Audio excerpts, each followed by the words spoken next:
This is my engine that I pulled out of my Miata in my last video, in preparation for a supercharger I'm going to install on it. But because my engine is so old and has 227,000 miles on it, I wanted to first partially tear it down and refresh it to make sure it'll be as healthy as it can when I boost it. Despite never having done anything like this before, I decided I'd just take on the challenge and learn as I go. Because of course, what could possibly go wrong? Fuck! This is so stupid, and I don't know what I'm gonna do if this doesn't work.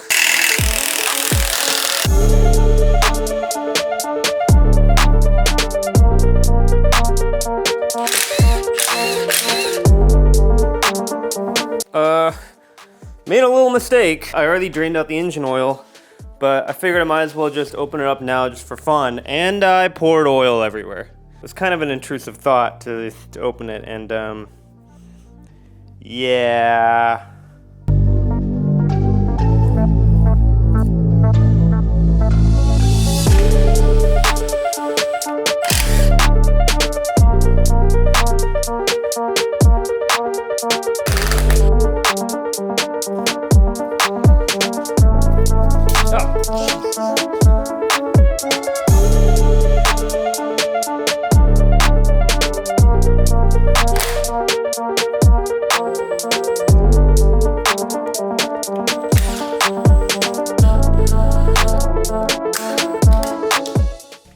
And with a lot of the peripherals disconnected, it was time to finally start opening up the engine by removing the valve cover and moving on to the maintenance that I wanted to do.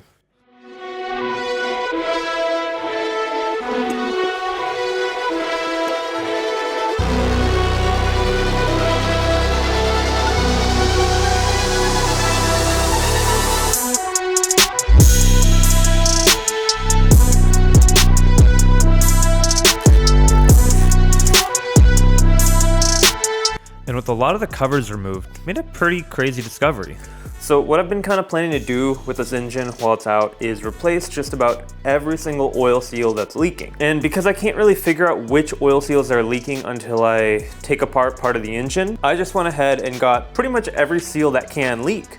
And two of those are the cam seals. I didn't actually know if it was leaking, it's just there's so much oil on this engine that, like, how could it not? And sure enough, there is quite a bit of wet oil on both the right and the left, just dripping down. And it's pretty clearly coming from that cam. And you can see quite a bit here as well. So far, I am suspecting that I was right. So I'm glad I'm doing all this work.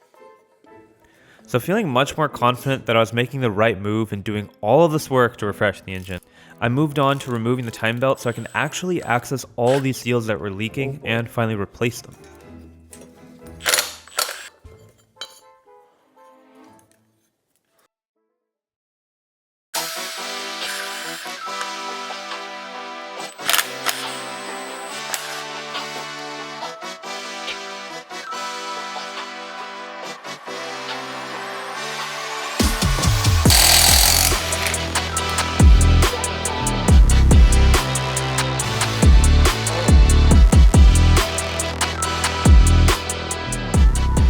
Man, this is just coated in oil. Pretty much everything I'm looking at is oil, and I mean, it's literally like everywhere.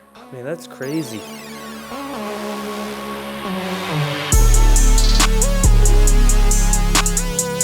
I don't know exactly what to make of all this, but all I know so far is that I was definitely right to strip the engine down to this point, because I mean, there is just so much oil here. I mean, it's just completely coated. Like, there's oil down in here everywhere. All of this black stuff here is actually like old coated oil, but there's a ton of it just sitting on a shelf there. And then a lot of it up here that is essentially dripped down. And I can see a lot of oil that is actually on the back there as well. I don't know what I expected to find, because with the engine in the engine bay, it is so difficult to get enough light down there and enough of a good view to really see where it's coming from. All I know is that every time I've been under the car, I'm just like, wow, that is a lot of oil up there, and I don't even know where to start figuring out where that's coming from. And so with this pull out, I figured I'd get some clarity on that, and all I'm finding out is that if I'm seeing a lot of oil underneath the car, it turns out there's even more oil just all over the engine. So I'm glad I'm taking care of this and refreshing it all before I actually put it back in the car.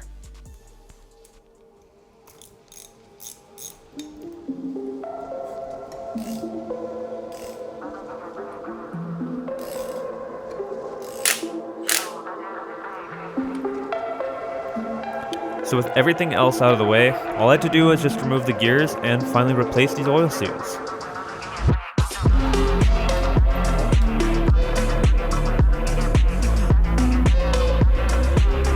And that's right about when everything took a turn for the worse. I started stripping some of these screws that actually covered the last bolt to remove the gear. So without this removed, I can't actually access one of these oil seals.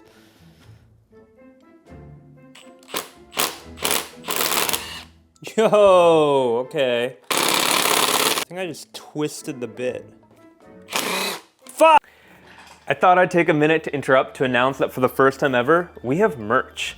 I have a couple of designs that my girlfriend hand designed for me. We have this beep beep, which is inspired by the cross stitch that actually hangs from the mirror of my car, and the second design that kind of commemorates the repair of my car, which was one of the most intense but meaningful projects I've ever completed. So I have both stickers and shirts of these available at my site at shop.ubby.work. So if you want to rep something you care about and help support the channel, this is a great way to do so. I put a lot of time into this stuff and I hope y'all really enjoy. All right, this is so stupid and I don't know what I'm gonna do if this doesn't work. Fuck. Okay. Okay, just made it really bad. Strip 2 of the 3. Well, that was dumb.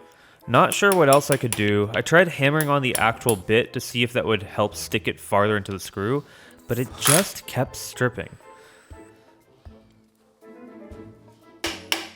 Okay, this has a tiny chance of working. I took a flathead bit and actually got to hammer it a little bit quite deep. So, see my luck with this. No. No. I think I just gotta go straight to the impact at this point. Fuck! Well, that failed. At this rate, I was just making everything worse and quickly running out of actual options. So I moved on to my last resort. All right, new plan. Let's try and Dremel a groove into this.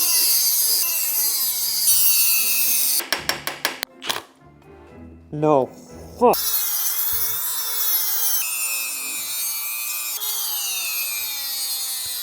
And with a new groove cut into the screw, I finally started having some luck with a flathead bit. No way, it actually worked. Holy shit. Oh my God. I can't believe that actually worked. Wow. That might have been one of the dumbest things I've ever had to do on this car. Turns out this is actually a weirdly common issue. I found quite a few forum posts of people stuck on this exact screw. So I'm gonna try to just swing this cap open now that I got 2 of the 3 out without actually having to undo the last one, because I really don't want to do this again. And I don't feel great about creating fine metal dust around an open engine. There we go. But I needed to remove that 3rd screw to actually fit a socket in there. And that's when I realized that twisting this whole cover actually helped finally loosen that last screw. And so after all that work, I'd finally got to this last oil seal.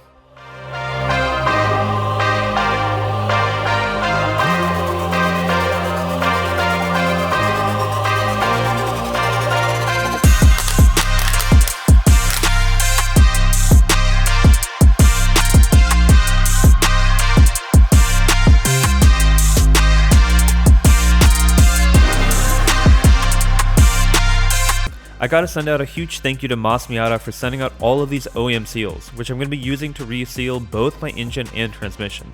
And of course, I'll have all of these linked in the description down below.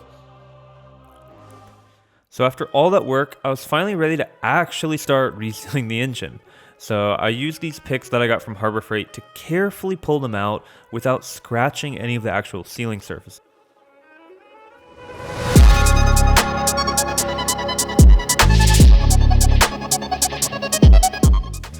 And this is the clever part. I found these 3D files online designed for each individual seal on my engine to basically install the seal perfectly flat using the original bolt. So I'll have all these linked down below, but this was really nice to make sure that I wasn't accidentally bending the seal or installing it incorrectly, but that it was going perfectly flat and I could push it perfectly flush without overdoing it.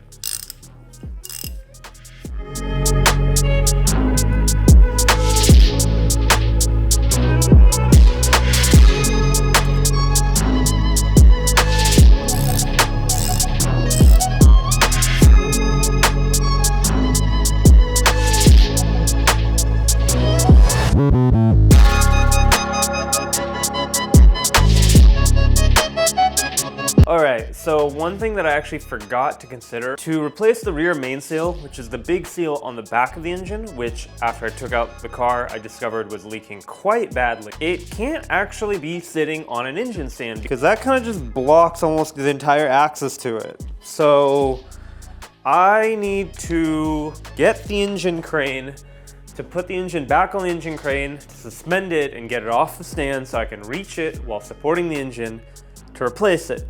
But in order to do that, I gotta first push my car out of the garage again and then get the engine crane, which is currently stuck in a bunch of rocks. So I lined up my engine with the engine crane and then kind of ran into a pretty funny roadblock. I was struggling to actually pull the engine off of the engine crane. New plan. I'm gonna do the rear main seal whenever I have to do the clutch. So engine off the stand is now future me's problem. All right, so here we are skipping a month ahead to future me when I was actually done with the engine and ready to put it back in the car. And I'd finally figured out how to actually get it off the stand because I didn't want to do that twice when I didn't have to. So all I had to do was replace this rear main seal, which is one of the hardest seals to actually reach in the car since it's sandwiched between the engine and the transmission. So this was the perfect time to address it. And of course, I found a 3D file for this one as well. And the whole goal here is you just want to evenly press it in. So I'm using 3 screws, evenly spaced, and I'm going to kind of start tightening them equally until I get the whole seal pressed in.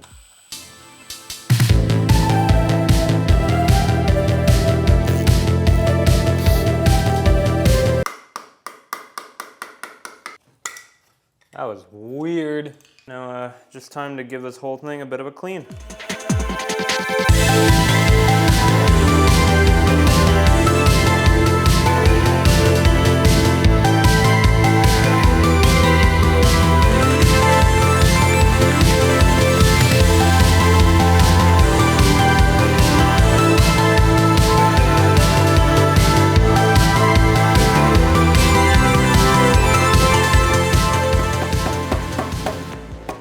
There we go. And with the engine fully resealed, I moved on to resealing my transmission as well. And now, these weren't actually leaking, but this was preventative maintenance that I wanted to make sure I definitely did while I actually had the transmission out and on my floor.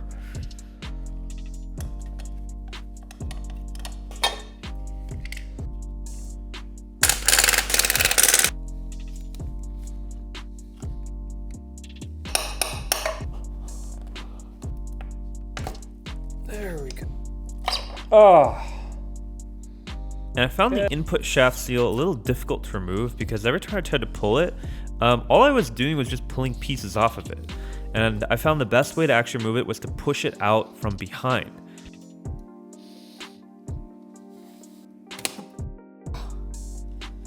Okay, got it out.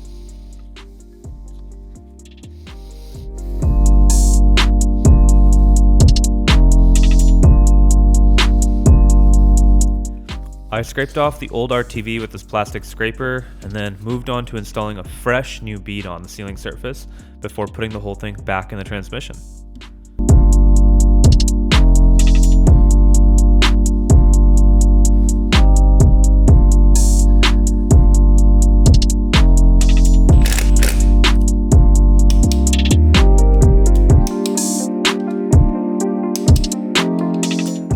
So with my engine transmission fully resealed, it's finally time to clean up some of the dirt and grime that those years of oil leaks had left, especially on the inside of this transmission. And this was pretty simple, just spraying down some degreaser and wiping it down, and trying to just get it good enough. And once I had seen how messy this was, I kind of felt bad knowing that I'd been driving it in such a sad state for so long. And of course, I wanted to take the opportunity to clean up the outside a little bit as well so it wouldn't be so grimy and nasty every time I look at it from underneath the car.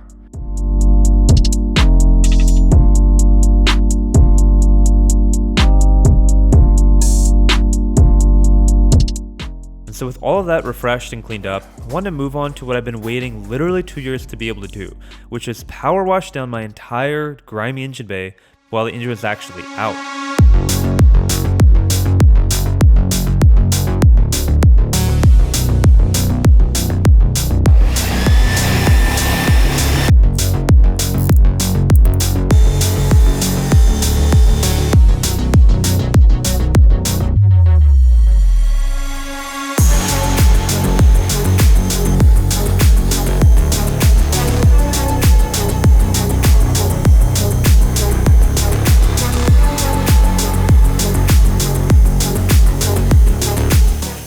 And while cleaning, I was pretty surprised to actually find that not everything was black. I kept uncovering stuff as I kept cleaning, so this was really satisfying to get done.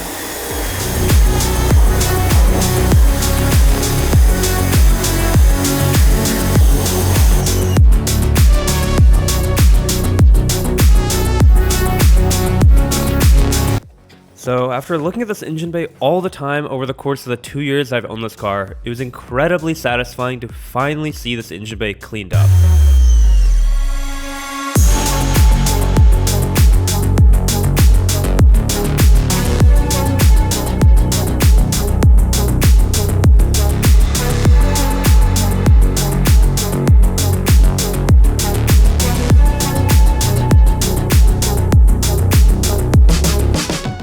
So with the engine and transmission fully resealed and everything cleaned up, I was feeling really good about this project. But of course, this is still just the beginning. I have a lot more work I want to do on this engine with it out before I can put it back in and finally supercharge it. So subscribe if you want to follow along, and don't forget to check out the new merch linked in the description.